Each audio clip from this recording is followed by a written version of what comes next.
Well, good afternoon, everyone. Thank you for joining us today. Without question, one of the most vexing issues of our day is the high cost of housing. And while the Illinois Housing Development Authority and our Home Illinois plan have focused on addressing the unhoused and creating housing for low-income families, there has not been enough focus on working class and middle class housing.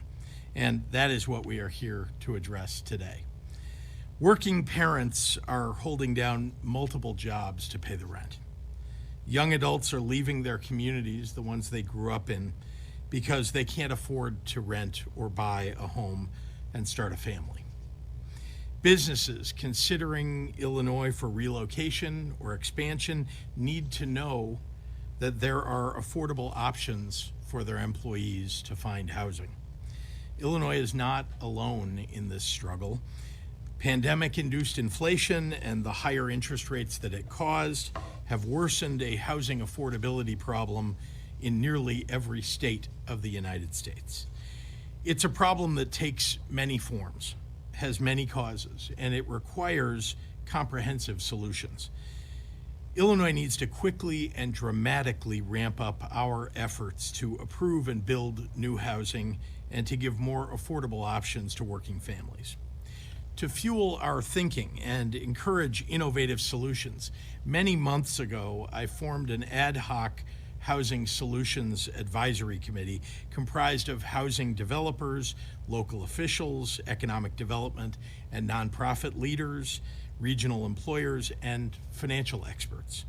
Some of these individuals are here with us today, and you'll have the opportunity to hear more from them in just a couple of minutes. I want to thank them all for their contributions and a host of good ideas. And I'd like to encourage everyone to read their report in full, which will be available on our governor's office website later today. The committee proposed an array of strategies focused on unlocking new financing, attracting capital, and incentivizing builders to fill gaps in the market, a critical step in our housing agenda. Alongside that, we'll need to reduce restrictive zoning practices and bureaucratic red tape that are raising costs and making it nearly impossible to meet housing demand. Overall, we need to make it easier for all ages and income levels to rent or buy a home. This is a multifaceted issue, but it starts with a simple problem of supply and demand. Through the supply chain challenges and construction issues of the past 5 years, Illinois' housing inventory rebounded slower than the national average. From 2019 to 2024, we experienced a 67% decrease in inventory of homes for sale. At the same time, median list prices in Illinois increased by 26%. Today, nearly 1/3 of Illinois households spend 30% or more on housing. The official classification calls this burdened by housing costs. We are, in part, victims of the recent success of our economic development agenda. That agenda has fueled a great deal of success for the state, but a focus on growth and prosperity means that we need to successfully lower costs for Illinois' working families. That's why we need to build more housing across Illinois.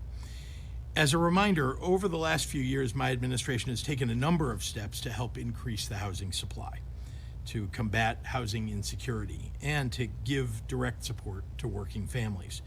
We provided significant levels of rental and mortgage assistance during the COVID-19 pandemic, keeping struggling residents afloat. We created the Illinois Interagency Task Force on Homelessness and launched our Home Illinois program in an unprecedented effort to reduce homelessness. And earlier this year, we announced the largest ever annual award to finance permanent supportive housing. This announcement today is another major step forward to reduce the burden of housing costs for even more Illinois families. those between 80 and 140% of median household income, an important new area of focus for Illinois' housing agenda with near and long-term impact. So today I'm signing an executive order launching a coordinated statewide effort to increase the housing supply and help working families rent and buy homes. Across every relevant state agency, we will identify and eliminate unnecessary barriers to housing construction, explore investments to stimulate housing production, and form partnerships with businesses, community groups, and local governments. This effort will be led by an Illinois Director of Housing Solutions, who will help coordinate a whole-of-government approach to boosting housing stock that will build on the recommendations of our advisory committee.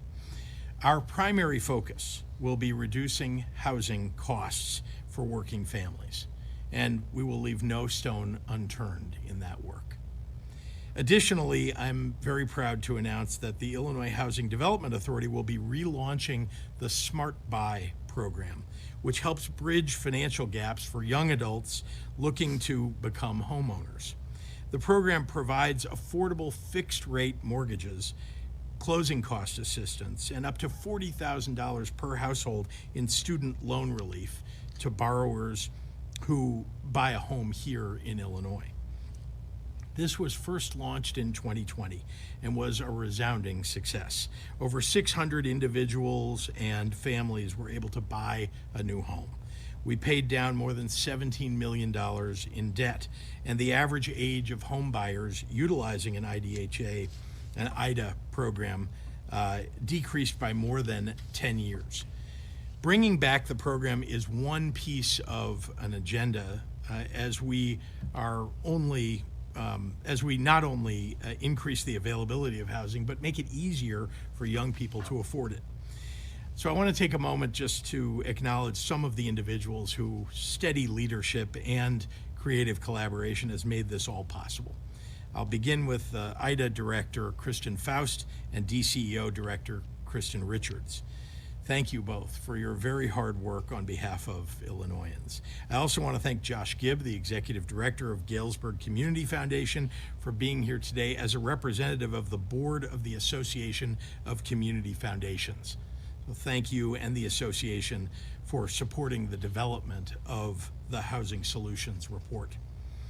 This is just the beginning. Housing is an issue that will require sustained focus at every level of government, up to and including my office.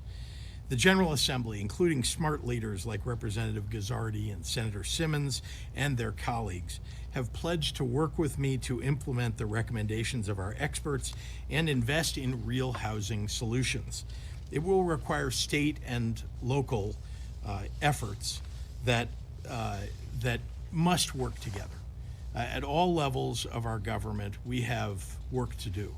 And I'm honestly very pleased that we have people like Mayor Rita Ali of Peoria to help us ease the pathway for new development. She has experience doing this, and she has offered her expertise in this process. It will require Illinoisans to say yes to welcoming new neighbors. This is some of the most important work that we will do over the next few years.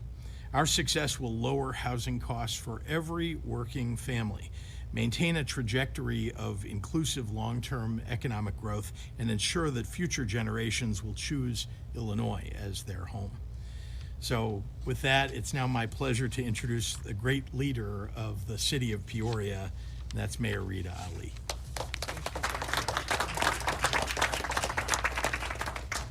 Thank you, Governor. Good afternoon.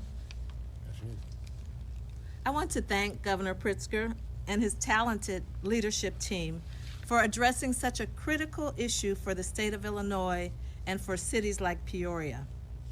I was pleased to participate in the ad hoc committee of diverse stakeholders as it served as an important voice for local governments' interests in spurring housing development. Improving middle-income housing options in communities like Peoria is vital for our long-term economic growth. This value can be seen by looking at the needs in our community. In the Peoria area, the healthcare industry is the largest employer with over 18,000 employees. Peoria healthcare leaders estimate that there are about 2,000 currently open healthcare positions in the city of Peoria area. 35% of these positions would earn between 80% to 140% of area AMI, that's adjusted median income, and considered to be in this middle housing range. Peoria is specifically missing available for prospective buyers of homes in the $120,000 to $180,000 range that these employees would look for when purchasing a home. Over the summer of 2024, the Peoria housing market had 275 homes for sale, with only 29 that qualified within that price range.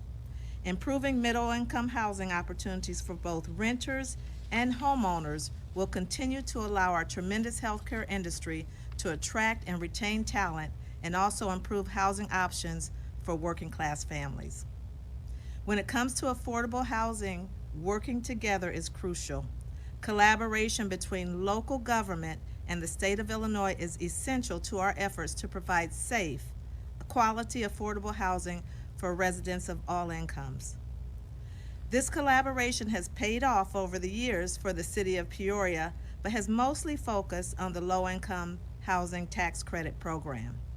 That collaboration has resulted in new housing projects that will soon be constructed in Peoria for families experiencing homelessness and new affordable housing options in historically disinvested areas of our city.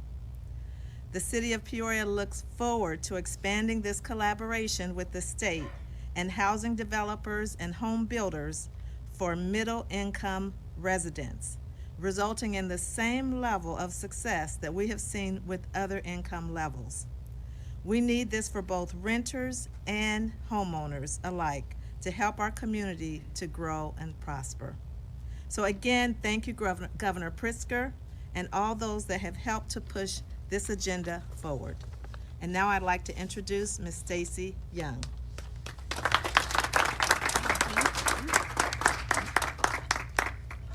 Good afternoon. I'm Stacy Young. I'm President and CEO of Community Investment Corporation. I'd like to thank Governor Pritzker for having me here today, and more importantly, for his leadership and commitment to tackling this difficult housing issue via this executive order. As a nonprofit community development financial institution, we're known as CDFIs, we finance affordable housing. And it was an honor to join conversations with diverse industry leaders and represent CDFIs along with some others on this task force. CIC lends to local borrowers who buy and rehab unsubsidized, naturally occurring affordable housing, which comprises 70% of our affordable rental housing stock. This experience helps us understand firsthand the housing challenges and opportunities faced by the state of Illinois. We know that to grow and prosper, healthy communities need home ownership and rental to serve both low-income families and middle-income and working families. And we know that harnessing financing from banks and CDFIs to spur that housing are essential pieces of the puzzle. The governor's vision for this task force was clear: to leverage our collective experience in order to drive actionable solutions. Instead of reinventing the wheel, we looked at proven models from jurisdictions, allowing us to move quickly and efficiently forward.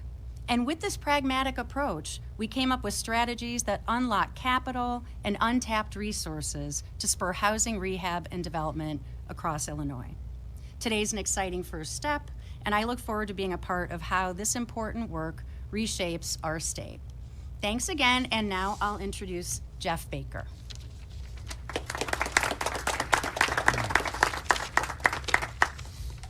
Good afternoon.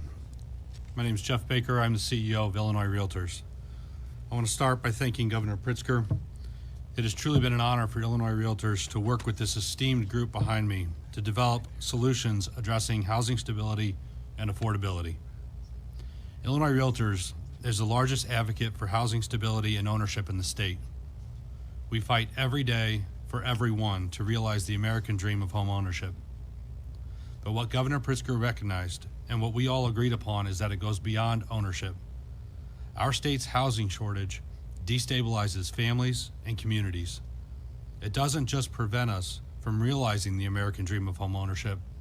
It drives more of us into a permanent rental market, which itself suffers from low inventory and higher prices, or worse yet, it drives some out of their housing altogether. The housing economy is the state's economy. As it slows, so do the economies of every city or town in Illinois that relies upon the sales tax revenues from all the transactions that come with the sale of a home.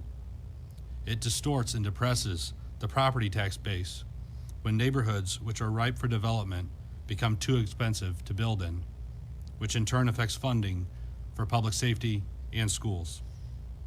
The solutions this committee has identified include everything from zoning changes to creating new ways to access capital for new construction.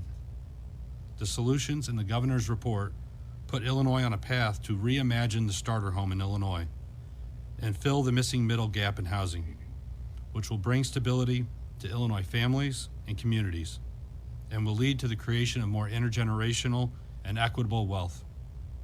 So again, we just want to thank the governor and we want to thank this committee and all of its members for being behind bold ideas to increase housing stability and for supporting the American dream of home ownership.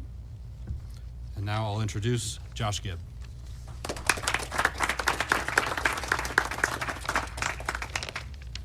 Thank you so much. I want to start today by thanking the governor for his leadership and the members of this committee for their bold ideas to combat the housing crisis in our state. On behalf of the Alliance of Illinois Community Foundations, it's an honor to have played a small part in launching this work. By partnering with the governor and funding key capacity to facilitate the ad hoc Missing Middle Housing Solutions Advisory Committee and the report process, our alliance has put its mission into action, allowing statewide philanthropy to be a part of statewide solutions. Membership of the Alliance of Illinois Community Foundations spans our entire state.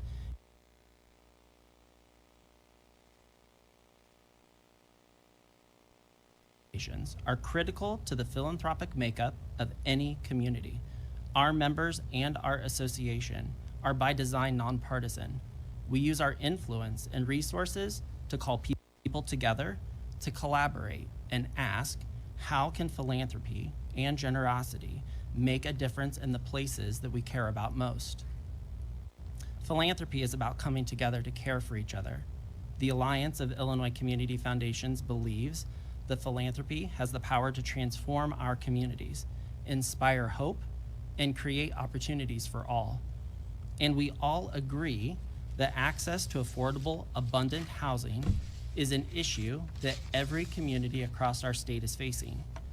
The work and outcomes of the Ad Hoc Advisory Committee epitomize the values of our association and our members. We believe that philanthropy can and should act as a catalyst when a catalyst is needed. Today's report and actions to follow represent philanthropy in action. Governor, the Alliance and its members are thankful to have been in a position to help when Deputy Governor Ho and Deputy Governor Menard reached out to us. The work accomplished by this diverse set of leaders your team called upon is no small feat, and there are many to be thanked, but we do feel this is just a beginning. It's my hope that as you and your team begin the important work contained in this report, that you will call on the Alliance and its members again. Community foundations are ready to continue this work with you and the legislature to make communities across our state stronger. Thank you so much. With that, I'll call up Senator Simmons.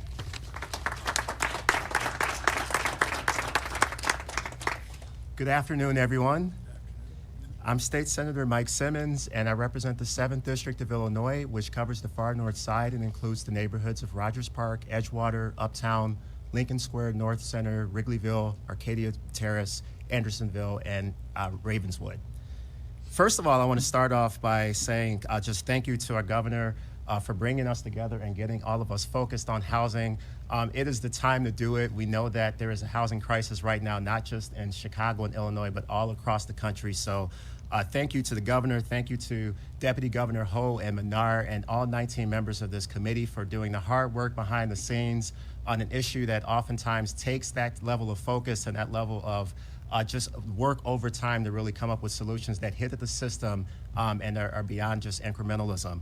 I want to also say that, this is an issue that is really personal for me. In the state Senate, access to housing is just such a basic human right. So much of my life story is possible because my family was able to access housing. From the very beginning, my dad coming over as a refugee from Ethiopia in the early 80s, not speaking any English. My mother being a single mother, Black American, 18 years old, was able to find access to scatter site public housing in the community of Lincoln Square, integrating that neighborhood in the early 1980s as a result of the Gautreaux 1976 Supreme Court decision. And so literally, I like to say that my life is a bit of a case study for when government gets it right, when the Supreme Court gets it right, when local leaders get it right on the issue of housing. And what we're doing today is getting it right on this issue for the next generation. I also want to just point out that, it's not just about me. Housing insecurity is the #1 issue that my district office on the far north side sees from our constituents. My staff will tell you that in recent weeks, we have had constituents coming in. And one particular week, just last month, we had over 27 walk-ins in need of some form of housing help. And these are people who are facing eviction, double-digit rent increases, and are on the verge of homelessness, or in fact, navigating retaliation from a landlord. And the majority of these cases also face, these individuals are facing issues around access to food, access to mental health, access to basic social services, and physical health care. And so we know that access to housing is about providing for the whole person and not just the building we live in.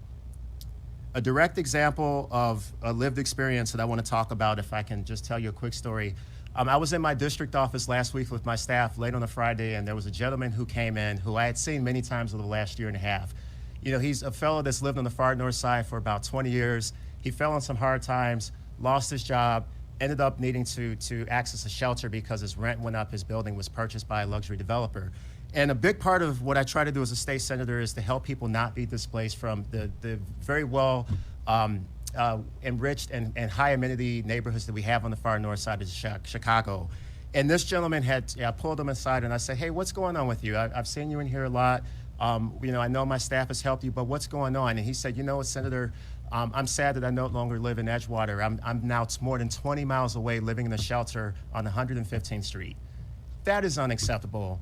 We can do so much better than that. And when we look at this executive order today, the genius of this executive order is that it is hitting access to housing and several different systemic points of access that are going to ensure that we actually create the housing units that we need and preserve those that are currently online. So let's do this for that gentleman that was in my district office. Let's do this for the next generation of Americans that need to access affordable housing. And let's do this for those that are in our communities now that are often seniors or just parents trying to get by on limited incomes who absolutely must have access to housing if our communities are going to thrive and be sustainable for another generation. Thank you so much. And with that, we'll now hear from Representative Will Guzzardi.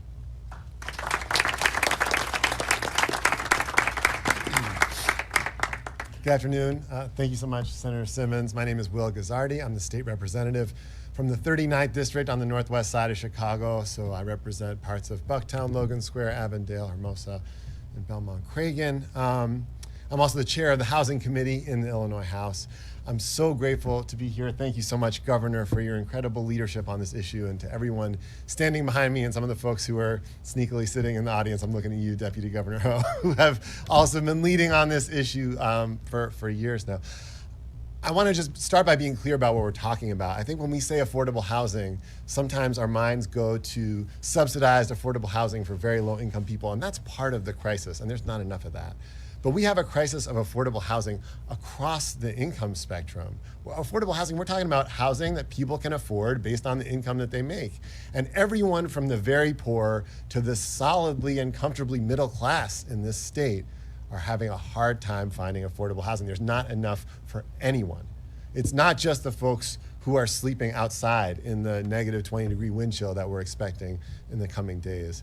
It's not just the folks who are doubled up in their cousin's basement, huddled around a space heater. We need more housing that those folks can stay in. But it's the folks who have been renting an apartment in my community for 10, 15, 20 years, and suddenly the rent is going up by $500 or $600 a month and they can't afford to stay. And sometimes that's because their apartment got bought by a big corporate developer, and sometimes it's because the landlord is their neighbor who owns the 3-flat and their property taxes just went up and they have no choice but to raise the rent. Those folks need more affordable housing too. And certainly when we talk about folks who are looking to buy their first home, boy, we have a huge need. For people who are employed, who are stably housed currently, but are looking for that first starter home. I mean, we just heard it in Peoria, there are 29 homes in the city of Peoria for middle-class people. In the entire city, there are 29 homes for sale to the middle class. That's unacceptable. And that crisis exists in Chicago and in big cities and small communities across the state of Illinois.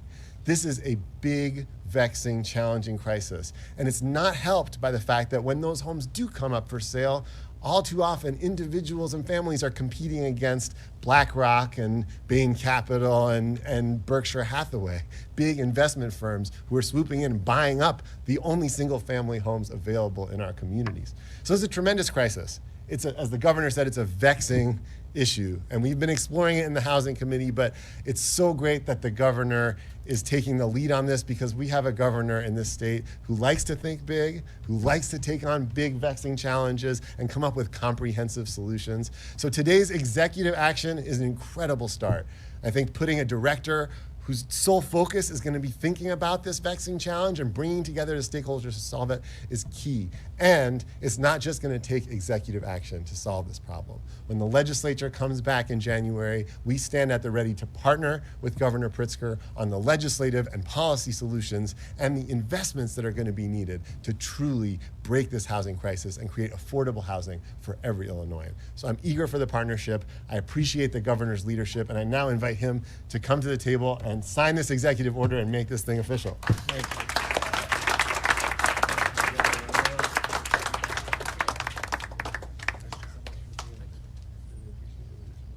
Let's squeeze in, you guys.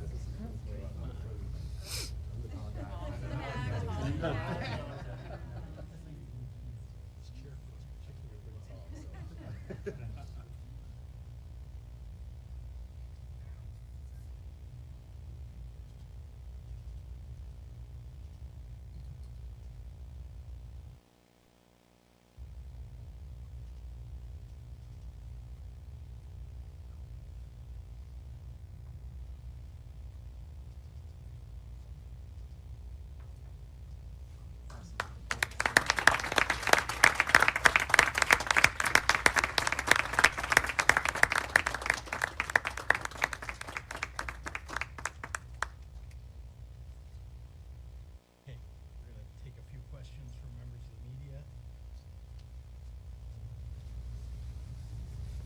I'm going to take a quick swig of water, excuse me. Yeah, back to your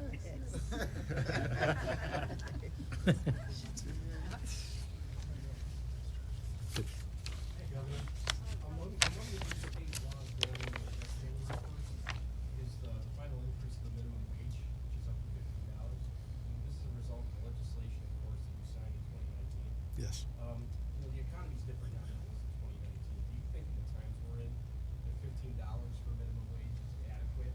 And are you confident that this law will need to be amended to increase the minimum wage? Look, I always think it's a good idea if people can make more money. And so I'm in favor of trying to figure out how best to do that. I've been working on, at the same time that we've raised the minimum wage, I've been working hard to create more jobs in the state, to make sure that we've got a competitive environment for the workers in our state. That's one reason why wages have been above $15 for many positions, even before we got to $15, or will in the next month. I think raising the minimum wage is something, as you know, I felt strongly about when I came into office. And again, we always are thinking about how do you balance the need for higher wages with the needs that businesses have to hire people and do it affordably. But I think we did it the right way when we did it back in 2019, and I haven't seen a proposal yet for a change going forward. But I'm very, very proud, I want to say, about the work that we did to get from $8.25 to $15. And that's a big jump, and it put us in a leadership position in the Midwest for attracting great workers to the state of Illinois. Yeah, Isabel. Oh, I'm sorry. I apologize. I'm going to get to you. On topic and off topic about the director. Can you tell us more about the salary and how that person will be chosen and in-house? Yeah, no final decisions have been made about the person or the salary. So the person will be working in the governor's office, but coordinating, as I mentioned, with all of the agencies that are engaged in housing to make sure that we're getting it right, and we're also not wasting effort from one agency to another, and making a real focus again on this, what's been called the missing middle, the 80 to 140% of AMI. So that's, we don't have a department for that specifically, and so this is a priority for me, and so it's appropriate for me to have them working out of my office, at least to begin with. Yeah. Oh, yeah, sorry. Obviously, he was in town on Monday nights, saying things about you and the mayor, but also saying he wanted to meet with you. Would you meet with him? Have you tried to meet with him? Has he tried to meet with you to talk about the next deportation? If he wants to reach out and would like to meet, I mean, at some point he's going to become a part of the Trump administration, and so, I'm open to a dialogue with him. I will say that he does not have the authority to do the things that he's talked about. Being a border czar is not an official position in the government, and will be up to the President of the United States and up to the leaders of the Customs and Border Patrol to make decisions about how we'll manage the border. I will say, though, that making a political speech at a political township organization and attacking the people that you're going to serve shortly, and he should be serving Democrats and Republicans if he's going to go into the administration. I would expect that anybody that's taking a position, even if I disagree with the positions that the Trump administration is taking, but if you take a position in the executive branch, you serve all of the people of the United States. I do so as governor of the state of Illinois. I'm a Democrat, but when you take on the office of governor, you serve all the people while you're serving in this position, and I would expect that he would do the same in his position. Sorry, Isabel, and then I'll get to you, Marianne. The latest cost of report about Illinois birth rate was about the 10th of the national birth rate since October. Are you at all concerned about this, and how do you plan to increase that rate across the state? Yeah, I would remind you that when I took office, Illinois was in this similar position, right, where there's a lower growth economy for the state of Illinois than there has been for the United States more broadly. That's something I've been very interested and focused on changing. I was in business before I became governor. I have always believed that Illinois could do so much better.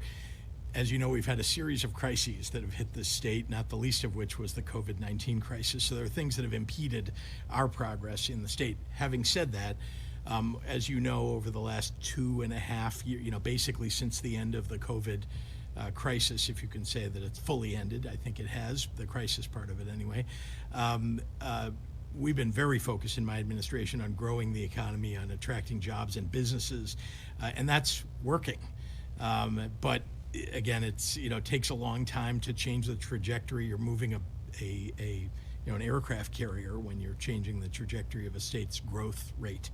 But we're making progress, and I look forward to, you'll hear some announcements as you have in the past. I don't make these things up. People often have asked me, when are we going to hear and then you hear them, but nobody takes into account that I promised them and I delivered them. And you'll hear more announcements about that as well. So, yeah, Marianne. On Homey, if you don't mind, what can you do to block his mass deportations? The Denver mayor says he's going to be arrested.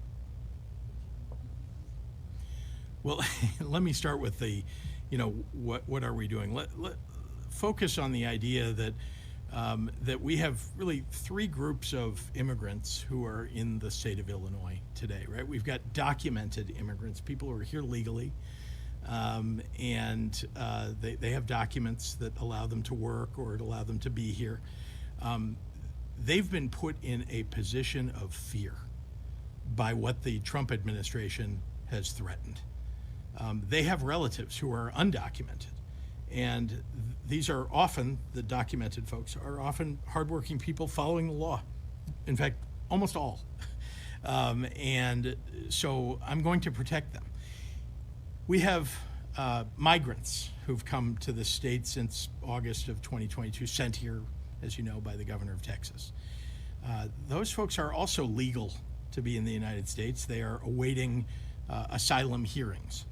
And it's my obligation to protect them as well. Anybody that's here in this country, that's here and has documentation, is here legally, of course I'm obligated to protect them just as I would anybody else, any citizen of the United States.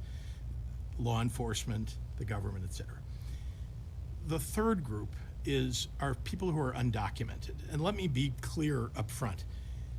Violent criminals who are undocumented and convicted of violent crime should be deported. I do not want them in my state. I do not think they should be in the United States. But there are an awful lot of people who have lived here, and I think we run into them every day, who have lived here for a decade or 2 decades or more, who are undocumented still, for a variety of reasons, by the way. Often they've tried very hard to become documented, to use the levers that are available to them. But they're here and they're holding down jobs, and they're paying taxes that they don't get any benefit from. And I believe it's my obligation to protect them too. Those are residents of the state of Illinois. Now, I know that you want to, ask the question about, the clash that might exist. But to be clear, we have laws on the books in the state of Illinois. I'm proud of those laws that protect people who are undocumented here. That, by the way, protect those who are migrants and those who are documented immigrants too. But we have laws that protect undocumented immigrants, and I'm going to make sure to follow the law. I'm concerned that the Trump administration and his lackeys aren't going to follow the law, but I will. Can I ask on a separate topic? Yeah. Lion electric. I'm sorry. What was? Lion electric. Yeah. A lot of state money. What's the? No, actually, they have not received state money. What is promised to them if they reach the goals that were set, and this is how we do tax credits in the state of Illinois. If they reach the goals that they've set with us, and there's an agreement that gets set, hiring a certain number of people, fulfilling on a certain amount of investment, then they receive the benefit of those tax credits. But if they don't, then they haven't lived up to their part of the agreement. The state does not owe them anything. But look, I'm very disappointed in their progress. This is a company that is based, as you know, it's an international company based in Canada that expanded so that they could have a U.S. headquarters. And then they've obviously been stretched. There's an awful lot of pressure that's been put on electric vehicle companies as a result of Donald Trump's rhetoric and promises that he's made to kind of tear down the electric vehicle industry development. So, but as you know, we have lots of other companies that have come to Illinois and that have grown in Illinois who are in the electric vehicle space, including Rivian. One of the things that we've all talked about with the Housing Advisory Committee has been the growth in Bloomington Normal as a result of the massive growth at Rivian. Which has been unabated and terrific for that area of the state, but not enough housing to cover everybody in there, and Decatur, where there's also been growth, but including in electric vehicles. So, yes, Shia. Kind of following up on what you just said about you don't want undocumented criminals in the state. Newsom said something similar. He said you won't get in the way Coleman might get those folks out. Yeah, but again, let's get the rhetoric, and I know you mean to get it right. I just want to make sure everybody else understands. A convicted violent criminal should not be in the United States, if you ask me. A convicted immigrant, right, undocumented immigrant, let me be clear with the words, undocumented, should not be allowed to stay in the United States if they are a convicted violent criminal. Now, there's a lot of rhetoric around the idea that immigrants are violent criminals. This is, I think, the first thing that Donald Trump said when he announced that he was running for President of the United States in 2015. And that lie has been pervasive, and said over and over again. People start to believe that every immigrant is associated with or is themselves a criminal. Let's separate these things. We have an awful lot. In fact, the rate of violent crime or crime among immigrants is lower than the rate of violent crime or crime among citizens of the United States. So is that when you work with ICE, focus on convicted? Yeah, I just told you. I mean, listen. If we have a violent and we do, there are convicted violent criminals in the United States who are immigrants and undocumented immigrants. They should not be in the United States. And I will work with. Yes, sure. I'm law enforcement up and down, just as I do every day. Federal, state, and local law enforcement on other matters. Another similar follow-up on integration. We've been talking with governors across the country, and if the Trump administration asks, are you willing to consider assigning the National Guard to work on these issues? I do not believe that we should be pitting one state's National Guard against another state. I think that's un-American. I think calling out the National Guard in a state to send them into another state to be engaged in, this endeavor is something that should be Customs and Border Patrol if they want to be involved. That is there. It's a federal agency, but the civilian, the military, part-time military that are part of the Illinois National Guard didn't join so they could, essentially go to war in another state. What about within this institution? No, no. Governor, does your appointment of GFRG as Transportation Secretary signal a move to more pedestrian bike in Idaho? It certainly signals that we're in a new era at IDOT. As you know, one of my goals is to make sure that we are focused on all the projects that are lined up that need to get done. And we've had some challenges during COVID, as you know, just broadly in the labor market. It was hard to find people to do the jobs that are necessary, including especially engineers. And so, one of the things that I think that GEO will be very good at is focusing on speeding up that process and making sure that we're delivering on all the promises that have been made by the Rebuild Illinois program. We've done an awful lot, I want to be clear. There have been, I could cite all of the lane miles that have been rebuilt, and bridges, which I always love to do, in the airports and our water ports, but we want to make sure that those projects get done in a timely fashion, and she's going to do a great job doing that. Yeah. Never. Really, anybody that's sat on the Kennedy, right? You just, you're constantly feeling it. It's a years-long problem, that's gone on.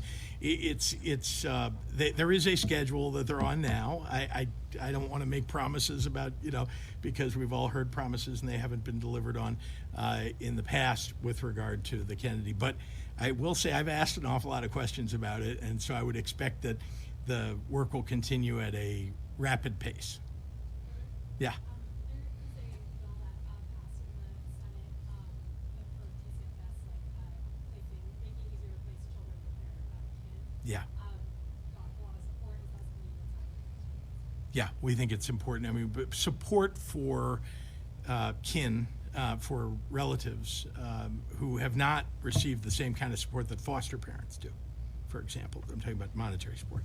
I think is a very important component of, dealing with the amount of time that a child spends in custody of DCFS. We want to make sure they get back into a home environment as fast as humanly possible, and this is one way to encourage that. Yeah. Just to clarify something Yes. you said about your support of anyone who's undocumented, who's committed violent crimes, or convicted of committed violent crimes, to be removed from this country. Are you talking people who were convicted of violent crimes that occurred in the United States or in their country of origin, then they come to the United States after? Well, obviously, if they have not served their sentence, if they've somehow escaped justice, they should be returned to their home country to face justice, if that's what you're asking. No, you mean just in general, anyone who's doing, whether Yeah, private or in the United States. you don't deserve to be, listen, if you are, you are seeking to be a resident of the United States, even if you are undocumented, and you commit and are proven to have committed a violent crime, you don't deserve to be here or to seek any kind of residency in the United States. Yeah. Yeah. I'm shocked. From Bloomberg, yeah. Yeah. I'd be happy to answer questions about pensions, yeah. Yeah. Yeah. Because we've made a lot of progress, just to be clear, yeah. Yeah. So my question is about housing. Given the deficit that you're facing in the upcoming budget, what kind of funding increase, if there is one, are you going to promise for your housing initiative? Or is this more a change in policy, zoning, that kind of thing? Look, all of it is on the table, but as you're pointing out, this is not a year where we could, write a large check to sort of, subsidize working and middle income housing. Having said that, as you heard, there's an awful lot of barriers that exist that are more regulatory than anything else, and they cost money, and they end up costing the consumer, the person who's a home buyer, money. And so we want to try to deal with each of those things. Those are certainly, among the first things. Having said that, we also have a loan program and a loan forgiveness program, and you heard me talk a little bit about that for a moment, which is an effective program. We need to do everything that's in our power and that's available to us in this arena, and that's why the executive order is, has a whole bunch of whereases, and then, and then a whole bunch of great ideas that came from this committee. But there's a lot of work to do, and some of it doesn't cost the taxpayer directly. Again, right now it costs homeowners or home buyers rather too much if we leave too much of the red tape in place. Yeah.